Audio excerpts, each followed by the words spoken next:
지난주에 이어서 세 번째 시리즈입니다. 룻기서의 말씀은 만남의 회복에 대한 내용이라고 말씀드렸습니다.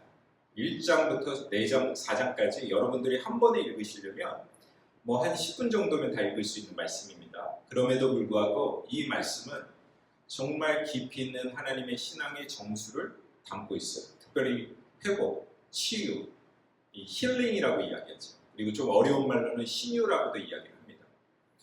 그래서 오늘 본문 말씀의 제목은 기쁨의 동반자와 함께하는 회복의 과정이라는 제목으로 말씀을 전하려고 합니다. 이 회복의 과정을 통해서 여러분들 치유를 경험하기를 원하시는 여러분들이 하나님의 은혜 가운데서 치유를 경험하시기를 소망합니다. 3장 말씀, 오늘 말씀을 통해서 우리는 만남의 은혜를 경험하게 됩니다. 물론 이제 3장을 통해서 보아스와 룻의 만남, 그 만남을 통해 하나님의 은혜, 그걸 인애라고 이야기해요. 헤세드라고 합니다. 인애를 경험할 수가 있습니다. 그런데 더 중요한 것은 나오미와 룻을 통하여 하나님께서 나오미의 룻과의 그 스토리를 통하여 회복을 경험하게 하시는 이야기를 담고 있습니다. 하나님의 역사는요, 교회당에서만 일어나는 것이 아닙니다. 물론 여러분들이 하나님의 은혜를 교회당에서 경험하신 분들도 있지만 하나님의 역사는 오늘 본문 말씀에 타작마다, 즉 일터, 일상에서 이루어진 것을 보게 돼요.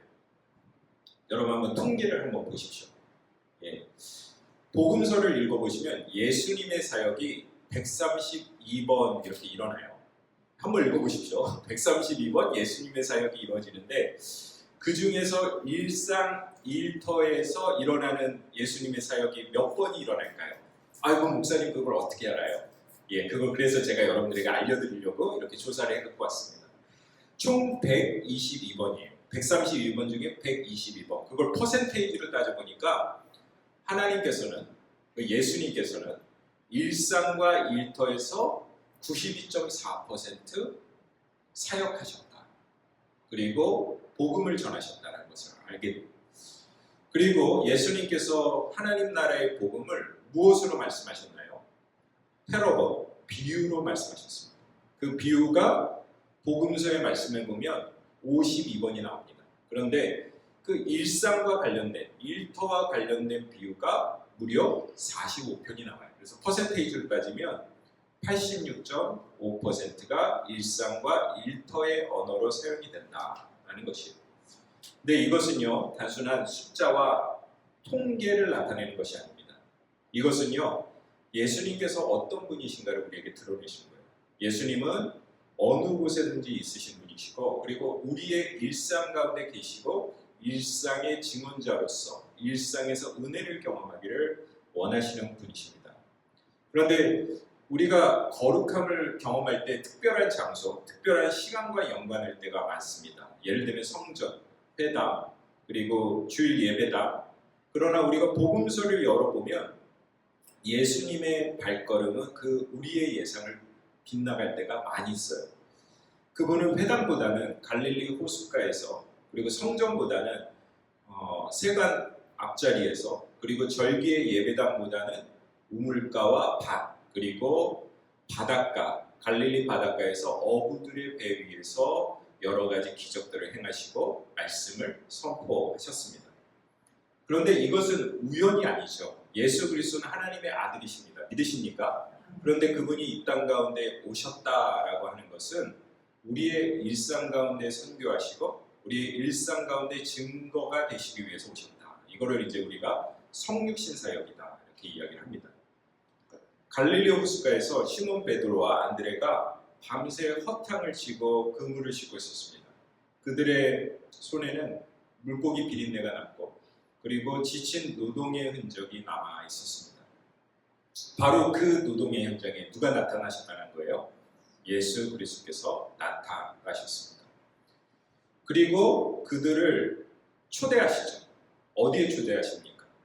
복음의 현장으로 초대하세요. 그래서 그들의 삶이 전체가 흔들리고 선교적 부르심을 통하여 일터 가운데서 그 선포, 하나님의 말씀이 선포되는 것을 보게 됩니다. 그래서 예수님께서 안드레와 베드로와 안드레에게 이렇게 말씀하시죠. 나를 따라오너라, 내가 사람을 낳는 어부가 되게 하리라 라고 말씀하세요. 그랬더니 베드로가 무릎을 꿇고 예수님께 이렇게 이야기합니다. 주여 나를 떠나소서 나는 죄인이로소이다. 그렇죠. 은혜는요 이렇게 성전 뜰에서만 이루어지는 것이 아니라 비린내 나는 배 위에서 그리고 우리의 가정 가운데서 우리의 삶의 현장 가운데서 일어나는 것이에요. 팀 켈러 목사님 아시죠 여러분? 팀 켈러 목사님의 일과 영성이라고 하는 책에 보면 하나님께서는 우리를 썬데이 크리스찬으로 부르셨을 뿐만 아니라 위크데이 크리스찬으로 부르셨습니다. 믿으십니까? 그것은 뭐예요? 우리가 썬데이에도 신령과 진정으로 예배를 드려야 되지만 일상의 삶 가운데에서 생활 예배를 드려야 될 줄 믿습니다. 예수님의 비유는 이 패턴이 똑같습니다. 어떻습니까? 농부의 일상이라고 하는 씨 뿌리는 비유를 통하여 하나님의 말씀과 복음의 능력을 무엇으로 비유로 말씀하시나요? 씨를 통하여, 그 농사를 통하여, 일상을 통하여, 일터를 통하여 전하시는 예수님의 비유를 보게 됩니다. 오늘 본문 말씀을 보시면 보아스와 룻의 만남은 어디서 일어나나요?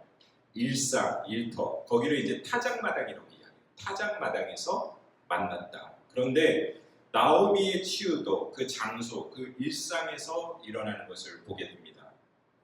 세계적인 지리학자 이프 투안이라는 분이 있어요. 그분의 책 공간과 장소라는 책이 있습니다. 공간과 장소. 그런데 여러분 공간과 장소의 차이점이 뭔지 아세요? 저도 잘 몰랐는데 이 책을 읽으면서 이제 알게 되었는데 여러분들이 어떤 공간에 있으면서 그 공간이 여러분들에게 어떤 의미로 다가올 때 그곳은 장소가 됩니다. 예를 들면 이제 아이들과의 추억의 장소가 있잖아요. 그렇죠? 그걸 추억의 공간이라고 이야기하지 않습니다. 아이들과 추억의 장소. 그리고 예전에 여러분들이 이렇게 연애하실 때 만나셨던 그 장소, 추억의 장소죠. 그리고 예배를 드리면서 하나님께 첫사랑, 구원을 경험하고 정말 중생을 경험했던 그 능력, 그것도 예배 장소라고 이야기합니다. 이렇게 우리에게는 특별한 장소가 있어요. 근데 오늘 본문 말씀에 3장 1절 말씀을 읽어보겠습니다. 예, 한번 준비되셨습니까? 시작. 내 딸아 내가 너를 위하여 안식할 곳을 구하여 너를 복되게 하여야 하지 않겠느냐. 여기 1절 말씀을 보시면 안식할 곳이라고 이야기합니다. 안식할 곳. 이 단어는 단순히 휴식을 하는 공간이다 라는 것이 아니라 앞으로 룻에게 아주 의미 있는 장소가 된다라고 하는 것을 우리에게 말씀하고 있습니다. 결혼을 전제로 만나는 그 타작마당이 공간이 아니에요. 룻에게는 의미 있는 장소가 된다라고 말씀합니다. 이렇듯 장소와 만남은 긴밀한 연관이 있어요. 뭐와 뭐가 긴밀한 관계가 있다고요? 장소와 만남은 긴밀한 관계가 있습니다. 그래서 이제 크리스찬들에게는 4가지의 만남을 꼭 우리가 만나야 돼요. 그 만남을 통해 우리 인생의 만남이 변하고 그리고 더욱더 우리가 하나님과 가까이 나아갈 수 있습니다.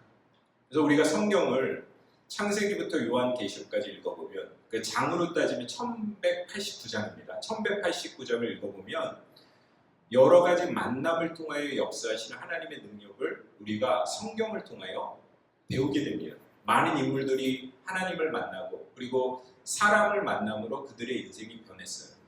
근데 첫 번째 만남은 이것입니다. 아담과 하와의 만남. 돕는 배필이라고 이야기해요. 돕는 배필. 영어로는 헬퍼라고 이야기하죠. 그래서 여러분 이제 배우자를 만나는 만남. 너무너무 중요한 만남입니다. 그래서 우리도 배우자를 만났죠. 그리고 다음 세대들, 우리 자녀들, 손자, 손녀들도 돕는 배필을 잘 만날 수 있게 우리가 계속적으로 기도해 줘야 돼요. 그래야 되지 않겠습니까? 첫 번째 만남은 돕는 배필의 만남. 두 번째 만남은요. 다윗과 요나단의 만남과 같은 소울메이트의 만남입니다. 영적 친구죠. 소울메이트와의 만남. 그리고 세 번째 만남은 제자와 스승의 만남. 예를 들면 제자들이 예수 그리스도를 만남으로 말미암아 그들의 삶이 180도로 바뀌었죠. 그리고 엘리사가 엘리야를 만남으로 말미암아 변화가 됐죠. 이 만남을 뭐라고 얘기하냐면 멘토와 멘티의 만남. 멘토와 멘티의 만남. 그리고 네 번째는 두말할 것도 없이 가장 중요한 만남입니다. 우리가 예수 그리스도를 만남으로 말미암아 구원을 경험하는 무엇입니까? 구원의 만남. 그래서 우리가 구원자를 만나야 돼요. 그래서 제가 네 가지를 이야기했어요. 지금 첫 번째 만남은 무엇입니까? 돕는 배필의 만남. 두 번째 만남은 무엇입니까? 소울메이트의 만남. 세 번째는 무엇입니까? 멘토와 멘티의 만남. 그리고 네 번째는 세이비어, 구원자와의 만남. 이 네 가지를 위해서 우리가 계속적으로 우리를 위하여 기도해야 될 뿐만 아니라 우리 자녀들과 그리고 손자 손녀들을 위하여 계속 기도해야 됩니다. 이 만남을 통해 사람의 인생을 변하지 않습니까? 근데 제가 여러분들에게 질문 한번 해볼게요. 그러면 룻과 보아스는 이 네 가지의 만남 중에 어떠한 만남이에요? 당연히 돕는 배필의 만남입니다. 이 돕는 배필은요, 안식을 마련해주는 만남이에요. 그렇죠?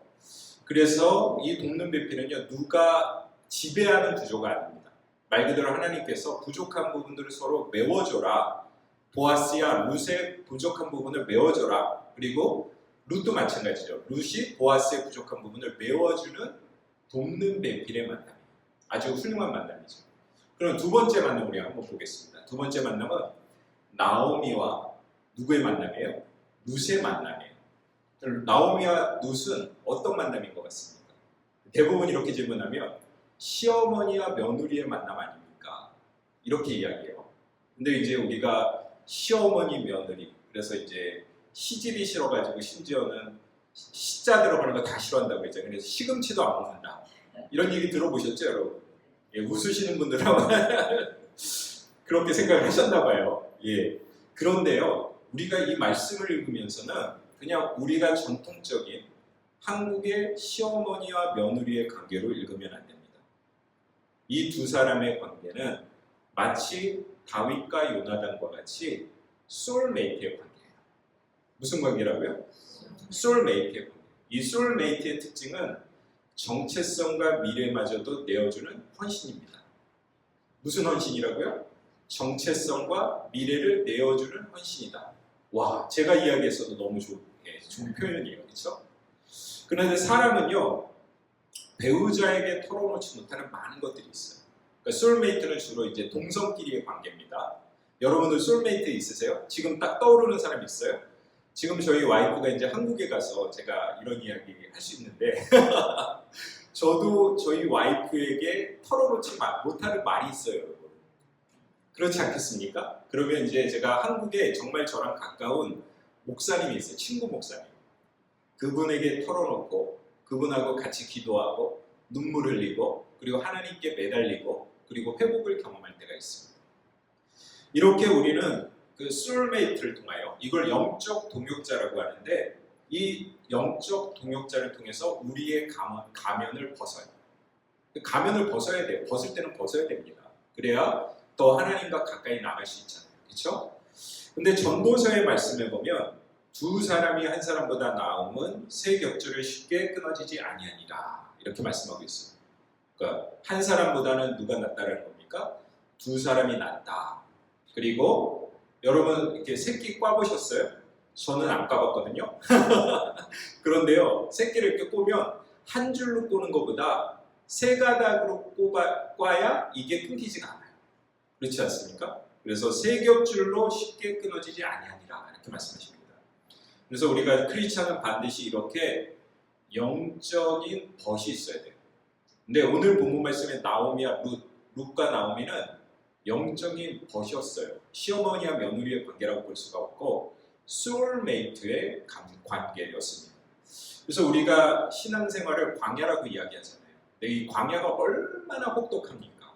얼마나 힘듭니까? 그러면 우리가 소울메이트와 함께 걸어가야 되는 이 광야를 통하여 그와 함께 걸어가고 주님을 바라보는 그러한 삶을 살아야 됩니다.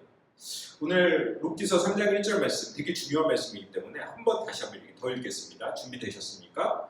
준비되셨죠? 시작! 내가 너를 위하여 안식할 곳을 구하여 너를 복되게 하여야 하지 않겠느냐. 여기 1절 말씀을 또 자세히 우리가 보면은요, 나오미의 태도가 룻기 1장과 2장과는 완전히 바뀐 것을 보게 됩니다. 변화한 것을 보게 됩니다. 그동안 나오미의 태도는 룻을 의지하는 수동적인 태도였어요. 그렇지 않습니까? 그래서 한 번도 본인 스스로가 긍정적으로 그리고 아주 긍정적으로 활동하지도 않고 적극적으로 일을 해본 적도 없습니다. 1장에 나오는 나오미는 완전히 수동적인 사람이었어요. 그래서 1장 20절부터 21절 말씀에 보면 나를 나오미라고 부르지 말고 마라라 부르라. 여호와께서 나를 징벌하셨다. 그래서 이거를 무슨 정체성이라고 제가 말씀드렸습니까? 지난주에. 마라의 정체성 이렇게 얘기했겠죠. 마라의 정체성은 수동적인 정체성이에요. 근데 그녀의 언어는 전부 수동태적이었어요. 당하는 자, 비워진 자, 무너진 자 다 수동적이잖아요. 그렇죠? 적극적인 것은 하나도 없었습니다. 그런데 나오미는 룻에게 아무것도 할 수 없는 존재였습니다. 그런데 3장 말씀에 보면 우리 나오미가 변했어요. 180도로 변한 모습을 보게 됩니다. 그러면서 1절 말씀에 보면 내 딸아 내가 너를 위하여 안식할 곳을 구하지 아니하냐. 여기에서 이제 주어가 뭡니까? 내가 나오미가 너를 위하여 안식할 것을 구한다. 완전히 바뀐 것이에요. 이게. 그래서 그 계획하고 지시하고 개입하는 모습을 보게 됩니다. 룻이 보아스를 타작마당에서 만났죠. 그런데 그 일정을 알고 있었습니다. 나오미는. 그리고 룻이 몸을 씻고 기름을 바르고 옷을 입을 것, 그 디테일한 거 하나하나를 다 계획해서 긍정적으로 적극적으로 개입을 합니다. 누가 개입해요? 나오미가 개입을 해요. 여러분, 제가 데이비 시먼스의 상한 감정의 치유를 계속 인용을 하잖아요. 몇 주째. 근데 데이비 시먼스라고 하는 이 책, 두란노에서 나온 아주 베스트셀러 책이지만 제가 데이비 시먼스 목사님의 아들인 스티븐 시먼스 목사님의 수업을 들었었어요. 예전에 에즈베리에서 공부할 때. 근데 이 스티븐 시먼스는 교리를 가리키는 조직신학자예요. 사실은. 조직신학자는 교리를 가리켜요. 딱딱한 걸 가리켜요. 근데 재밌는 것은 이분이 교리는 안 가리키고 물론 이제 교리도 가리키셨지만 유명한 수업이 있었는데 그게 뭐냐면 내적 치유예요. 힐링이에요. 힐링. 그래서 내적 치유에 대한 과목을 제가 이분 수업을 들었어요. 들으면서 성도들 가운데 아까도 제가 말씀드렸지만 얼마나 많은 사람들이 고난과 역경 가운데 사는지 몰라요. 크리스찬이 아닌 사람들이 아니에요. 크리스찬들 가운데 감정적으로, 영적으로, 육체적으로 고통을 받는 사람들이 많다. 그래서 스티븐 시먼스도 자기 아버지 데이비 시먼스와 마찬가지로 영적 치유에 대한, 내적 치유에 대한 그런 부분들을 말씀을 하십니다. 그런데 이제 우리가 중요한 것은 무엇이냐면요. 상처가 있는 사람들은 내 안에 갇혀 있는 거예요. 어디에 갇혀 있다고요? 내 안에 갇혀 있어요. 감정적으로도 갇혀 있고 영적으로도 갇혀 있어요. 그래서 그 회복의 시작이 뭐냐면 다른 사람들에게 혹은 하나님에게 그 관심이 돌려져야 돼요. 근데 여기 여러분들이 보면은 나오미의 관심이 본인에서 누구에게로 전이 됩니까? 3장부터 나오미의 관심은 룻에게 전이 되는 것을 보게 돼요. 그래서 이게 치유의 시작이라는 것입니다. 그래서 이것을 뭐라고 이야기하냐면 특히 데이비 시먼스는 자기 안에 갇힌 자에서 타자를 향하여 나아가는 자 이렇게 표현해요. 자기 안에 갇힌 자에서 타자를 향하여 나아가는 자. 그런데요, 나오미는 수치심이 많았어요. 지난주에 이제 수치심에 대한 이야기 우리가 했는데, 그래서 그 수치심 때문에 얼마나 고난과 역경 가운데 자기 안에 갇혀 있는 사람이었습니까? 그래서 자기를 응시하는 것에 되게 초점을 맞췄는데, 자기 상실 가운데 있었는데, 이제 그 회복이 시작이 되는 것을 보게 됩니다. 3장 말씀에 보면 나오미는 자기의 슬픔이 아니라 룻의 미래를 응시하고 있습니다. 누구의 미래를 응시한다고요? 룻의 미래를 응시하고 있다. 그리고 이것은 감정이 억눌린 채로 억지로 가능한 것이 아닙니다. 사랑하기 때문에, 그리고 소울메이트이기 때문에 자동적으로 적극적으로 개입하는 모습을 보게 돼요. 그래서 우리가 어떤 사람이 일을 하고 있다. 이것은요, 되게 중요한 거예요, 여러분. 그래서 이제 무기력증에 우리가 빠지면 아무것도 할 수 없는 사람이 되어버려요. 그런데 하나님께서 치유하시고 그 시작이 무엇이냐면 어떠한 일을 하기 시작하는 겁니다.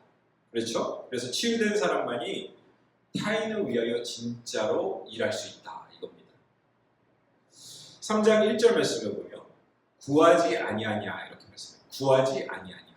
근데 구하다라고 하는 이 단어가 히브리어로는 바카시라는 단어예요. 바카시. 그런데 이 바카시는요, 단순한 구하다라는 의미가 아니라, 단순한 희망이 아니라 적극적인 추구를 의미하는 거예요. 적극적으로 추구하고 찾아 나섬을 의미하는 것입니다.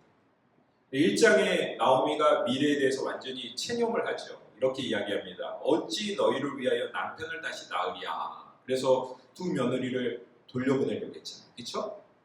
그런 장면과 완전히 대조적인 장면이에요. 그래서 여러분, 나오미의 1장과 2장의 나오미의 모습은요, 한번 따라해 보시죠. 체념이에요. 체념.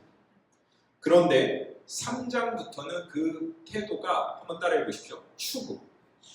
예, 체념에서 추구로 이동하는 것을 보게 됩니다. 그래서 돌아옴의 영성이 완성되는 지점이 바로 3장이에요. 그 과정 가운데 있으면서 완성을 기다리고 있는 장이 룻기의 3장이에요. 그러니까 룻기 3장이 위대한 말씀이죠. 치유의 과정 가운데 완성을 만드는 과정이 3장이기 때문에 그래요. 그래서 우리가 진정한 회복은 단지 감정이 편해지는 것을 의미하는 것이 아닙니다. 그것은 다시 미래를 설계할 수 있는 능력의 회복이에요. 지난주에 이제 제가 일본의 히키코모리에 대한 이야기를 했잖아요. 그래서 요즘에 한국도 마찬가지죠. 젊은이들이 희망이 없어요. 미래에 대한 불확실성 때문에 아무것도 할 수 없는 그런 상황 가운데 있어요. 이것은 마치 나오미가 수치심 때문에 체념하는 것과 같아요. 그런데 이 체념에서 무엇으로 이렇게 돌아와야 된다고요? 축으로 돌아와야 된다. 이것이 회복의 시작이다라는 것입니다. 그런데요, 여러분, 상처받은 사람들의 특징은 미래를 구하지 못해요. 뭐를 구하지 못한다고요? 미래를 구하지 못한다. 그리고 타인을 위하여 일할 여력이 없어요. 그리고 세 번째는 자기 서사. 서사는 이제 스토리라는 겁니다. 자기 스토리에 갇혀서 다른 사람들의 스토리에 관심이 없습니다. 그런데 오늘 본문 말씀을 보면 이 나오미가 그랬는데, 나오미의 회복을 통하여 나오미가 이 세 가지의 특징을 극복하고 있는 모습을 보게 됩니다. 나오미가 트라우마에 갇혔어요. 트라우마라고 하는 뜻은 어떤 뜻입니까? 의학적으로 외상후 스트레스가 트라우마예요. 그런데 트라우마는 또 헬라어이기도 하거든요. 그리스어입니다. 트라우마 그리스어로는 정신적 상처입니다. 정신적 상처. 그래서 어찌 보면 인간의 육체적인 병보다 더 심각한 병은 정신적인 트라우마입니다. 그래서 두 아들을 잃고 그리고 남편을 잃은 나오미의 삶 어떻습니까? 그러니까 제가 이 얘기를 예전에 다른 교회에서 이제 설교를 하니까 어떤 분이 이제 메일을 저한테 쓰셨어요. 목사님, 나오미의 삶이 제 삶과 같아요. 저도 그런 고난과 역경 가운데 있습니다. 여러분들은 어떻습니까? 나오미 때문에, 나오미처럼 여러분 이 고난 가운데 마라의 정체성 때문에 아무것도 할 수 없는 존재로 우리가 세상을 살아가면 안 되잖아요. 회복하고 미래를 향하여 나아가야 될 줄 믿습니다. 그래서 1장과 2장은 마라의 정체성이라면 삶이 무기력했지만 우리가 긍정적인 삶을 통하여 기쁨을 누리는 삶을 살아야 될 줄 믿습니다. 치유의 전환점은 자기 슬픔에서 타인의 인식을 구하는 거예요. 자기의 슬픔에 갇혀있지 말고 타인을 인식하는 것으로부터 시작된다. 하나님은 우리를 자녀 삼으셨죠. 믿으십니까? 그런데요, 그 자녀 삼으심이라고 하는 그 가운데 하나님은 우리가 기쁘기를 원하세요. 여러분 한번 생각을 해보세요. 여러분 다 자녀들 있고 손자손녀들 있지 않습니까? 그러면 그 자녀가 세상을 살아가는 동안에 행복하기를 원하지 않으세요? 당연한 거 아닙니까? 그래서 제가 어제 이제 어느 교회 집회를 갔다고 했잖아요. 그래서 목사님이 그러시더라고요. 앞으로 주 목사님 어떻게 목회하실 거예요? 그래서 제가 뭐라고 이야기했을까요? 목사님, 저는 행복하게 목회할 거예요. 그랬더니 목사님께서 행복하게 하지 말고 열심히 해서 교회가 붕대야지 이렇게 말씀하시더라고요. 그런데 여러분, 저는 그렇게 생각해요. 우리가 교회 안에서 하나님의 복음의 능력을 가지고 말씀에 충만하면 행복해지고요. 목사가 행복하면 교회가 부흥할 줄 믿습니다. 그러니까 목사가 행복해야 돼요. 근데 저는 여러분들 보면 행복해요. 근데 저도 이렇게 여러분들 행복하기를 원하는데 우리가 하나님 아버지라고 하잖아요. 하나님 아버지가 여러분들 행복하는 거를 원하지 않으시겠습니까? 너무너무 원하세요. 예레미야서 13장 13절 말씀을 보면 그때의 처녀는 춤추며 즐거워하고 청년과 노인이 함께 즐거워하리니 내가 그들의 슬픔을 돌이켜 즐거워하며 그들을 위로하고 근심한 후에 기쁨을 얻게 할 것입니다 라고 말씀하십니다. 여기서 뭐라고 말씀하세요? 청년과 노인이 함께 즐거워한다. 이것은 젊은 세대들과 어른 세대들이 함께 행복하게 살기를 원한다라는 말씀이에요. 그래서 여러분들 고난 가운데 역경 가운데 있는 그 어려움을 하나님께서 치유하시는 하나님, 그 여호와 라파의 하나님이라고 하죠. 여호와 라파의 하나님을 치유하시고 여러분들이 기쁨을 회복하기를 원하십니다. 사실 우리가 룻기서를 보게 되면 룻기서 한번 읽어보세요. 룻기 다시 한번 계속 반복적으로 읽어보시기 바랍니다. 룻기서를 보게 되면 룻이라는 이방 여인이 나오미를 많이 의지하는 것 같죠. 그런데요, 다시 우리가 다른 각도로 읽어보면 오히려 나오미가 룻을 더 의지하는 모습을 보게 됩니다.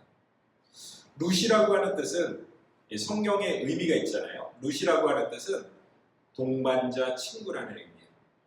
나오미는 무슨 뜻입니까, 여러분? 계속 제가 반복적으로 이야기하죠. 나오미는 기쁨이라는 뜻이에요. 그래서 이 두 가지를 합치면 어떻게 돼요? 기쁨의 동반자예요. 오늘 한번 주제를 한번 보세요. 제가 어떻게 주제 정했는지. 기쁨의 동반자가 앞에 있잖아요. 이 기쁨의 동반자는 나오미와 룻과 나오미의 만남을 통하여 회복의 과정을 이야기하는 거예요. 여러분들도 그러한 사람이 되어야 될 줄 믿습니다. 룻과 같이 동반자가 되어야 될 줄 믿어요. 그래서 그 동반자의 삶을 통하여 회복을 경험하게 되죠. 그리고 그 적극적으로 그 나오미가 룻에게 이렇게 해라 라고 한 것은 이제 4절 말씀 한번 보세요. 4절 한번 읽을까요? 우리가? 준비되셨습니까? 시작! 그가 누울 때에 너는 그가 눕는 곳에 앉았다가 들어가서 그의 발치에 이불을 들고 거기 누우라. 그가 내가 할 일을 내가 알게 하리라. 4절 말씀은 조금 낯뜨거운 장면이기도 합니다. 그러나 꼭 우리가 그렇게 생각해 볼 필요는 없어요. 나오미는요, 베들레헴 사람이에요. 그렇죠? 그래서 베들레헴의 전통을 잘 알았고 그 전통대로 본인의 습관대로 그리고 문화대로 누구를 알려줍니까? 며느리인 소울메이트인 룻을 알려줘요.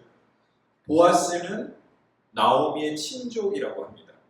그것을 고엘이라고 하는데 기업 물을 자예요.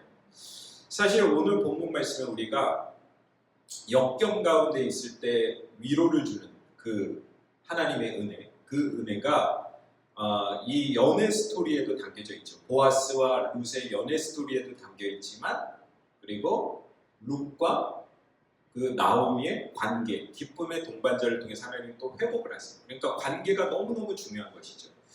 룻의 스토리를 보면 마치 신데렐라의 스토리와 같아요. 그렇죠? 신데렐라라고 하는 뜻은 제투성이라고 하는 뜻인데 근데 바닥에서 위로 올라갔다라고 하는 의미가 있습니다. 그런데 하나님께서 그 룻을 세우시고 하나님 위로 올리셨어요. 사랑하는 성도 여러분, 나오미가 룻을 이렇게 인도합니다. 코칭을 합니다. 그리고 조언을 합니다. 그런데 5절 말씀에 보면 한번 보십시오. 룻이 시어머니에게 이르되 어머니의 말씀대로 내가 다 행하리이다 아니라 라고 말씀하세요. 그래서 여러 가지 이야기를 하고 조언을 할 때에 룻은 순종합니다. 그래서 영어로는 I will do whatever you say. 그래서 100% 저는 순종합니다. 어머니가 하라는 대로 저는 하겠습니다. 때로는 우리가 순종하기를 주저할 때가 있습니다. 그런데 하나님께서 여러 번 말씀하시면 하나님의 은혜 가운데서 순종하여야 될 줄 믿습니다. 우리가 이제 룻기서의 말씀을 보면 하나님이라고 하는 단어가 나오지 않아요. 그리고 룻기서의 말씀을 보면은요, 여러분 하나님이 등장하지 않아요. 근데 룻기는 어느 시대의 말씀인지 아십니까? 사사시대의 말씀. 근데 사사기에는 하나님이 자주 등장하세요. 그렇죠? 근데 룻기서에 하나님이 등장하지 않으시지만 하나님의 인내하심이 나타납니다. 무엇을 통하여? 관계를 통하여 나타납니다. 나오미와 룻과 나오미의 관계, 그리고 보아스와 룻과 보아스의 관계 가운데서 하나님의 인내하심을 드러냅니다.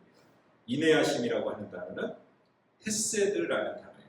그래서 마치 나오미가 룻에게 지시하였을 때, 충고하였을 때요, 100% 순종하고 따랐던 것처럼 우리도 하나님이 말씀하실 때 따라야 된다라고 하는 그런 비유적인 말씀을 하고 있습니다. 6절 말씀에도 또 이렇게 말씀하시죠. 그가 타작마당으로 내려가서 시어머니의 명령대로 다 하니라. 누구의 명령대로요? 시어머니의 명령대로 다 하니라. 이 시기는 추수 시기였습니다. 풍요의 시기입니다. 보리가 추수될 때 이렇게 이야기를 해요. 7절 말씀을 보면 보아스가 먹고 마시고 마음이 즐거워 가서 그 이야기를 하고 있고, 그 다음에 계속 이제 우리가 말씀을 읽어보면 발밑에 이불을 들고 룻이 가만히 누웠다가 말하고, 이렇게 룻이 가만히 누웠다 이렇게 말하고 있습니다. 그리고 이제 밤중이 되었습니다. 보아스 옆에 누가 누웠나요? 룻이 누웠어요. 그렇죠? 그래서 보아스가 깜짝 놀래요. 그걸 여러분 한번 상상을 한번 해보세요. 늘 혼자 자는 이불에 어떤 여인이 와서 자고 있어. 그러니까 보아스가 깜짝 놀랐어. 그래서 보아스가 뭐라고 했냐면 내가 누구냐? 이렇게 질문해요. 내가 누구냐? 그랬더니 9절 말씀 한번 보세요. 천천히 한번 읽겠습니다. 뭐라고 대답합니까? 나는 당신의 여종 룻이니이다. 이렇게 하면 여기에서 여종 룻이라고 하는 단어를 보면서 룻이 하녀구나 이렇게 생각하실지 모르겠는데, 여러분 이 말씀을 주목하셔야 됩니다. 룻기서 2장 13절 말씀을 보면 룻이 보아스에게 이렇게 이야기해요. 당신의 하녀 중에 하나와 같지 못하오나 이렇게 얘기합니다. 그러니까 2장 13절의 하녀와 3장 말씀의 여종은 완전히 다른 단어예요. 같은 단어가 아니에요. 하녀는요 주인하고 결혼할 수 없는 존재예요. 그리고 하녀는요 감히 주인을 넘볼 수 없는 존재예요. 그런데 여종은 다릅니다. 여종은 그 주인과 연애할 수도 있었고 주인과 만날 수 있었고 심지어는 주인과 결혼할 수 있는 의미예요. 이런 의미가 있는지 모르셨죠? 그러면 그 룻의 담대함은 어디에서부터 왔을까요? 그 2장까지는 본인은 절대 하녀입니다. 저는 당신과 관계를 맺을 수 없는 사람입니다. 이렇게 이야기했던 룻의 모습이 완전히 바뀌어서 나는 당신과 결혼할 수 있는 여종입니다. 이렇게 표현한 거거든요. 이러한 담대함이 어디에서부터 왔을까요? 한번 따라해 보십시오. 순종. 순종에서 왔습니다. 누구를 순종한 겁니까? 바로 나오미를 순종한 것이에요. 오늘 본 말씀에 여러 가지 역사들이 있죠. 9절 말씀에 보면 룻은 보아스에게 옷자락을 덮어달라라고 이야기합니다. 그것은 마치 결혼을 의미하는 거예요. 성경 말씀에 보면은요, 하나님은 신랑, 이스라엘 백성들은 뭐예요? 신부. 그리고 예수님은 신랑, 그리고 우리는 뭡니까? 신부. 이렇게 비유하잖아요. 우리가 하나님의 사랑, 그 사랑을 무조건적인 사랑, 인애의 사랑, 헤세드의 사랑이라고 이야기하죠. 그래서 그 사랑을 통하여 하나님은 지금도 여러분을 회복시키기를 원하십니다. 왜 그렇습니까? 여러분들이 여종이시기 때문에 그래요. 그 여종은 뭡니까? 하녀가 아니라 신부라는 의미였어요. 그러한 사랑을 통하여 하나님을 발견하시고 회복을 경험하신 여러분이 되시기를 소망합니다. 이 시간에 우리가 좀 말씀을 붙들면서 좀 기도하길 원해요. 다른 분들 이제 신경 쓰지 마시고요. 룻기서를 통하여 우리가 뭐를 경험해야 된다고요? 신유를 경험해야 된다. 여러분들 안에 가지고 있는 마라의 정체성, 그것을 다 내려놓으시길 원합니다. 예수님은 여러분들을 신부 삼으셨습니다. 예수님은 하나님의 교회를 신부 삼으셨습니다. 그 주님을 의지하시면서 본인이 가지고 있는 육체적인 고통, 정신적인 문제, 혹은 감정적인 문제, 영적인 부분, 하나님 이 부분을 회복시켜 주시옵소서. 오늘 나오미가 회복되고 루시 회복된 것처럼 저를 만나 주시옵소서.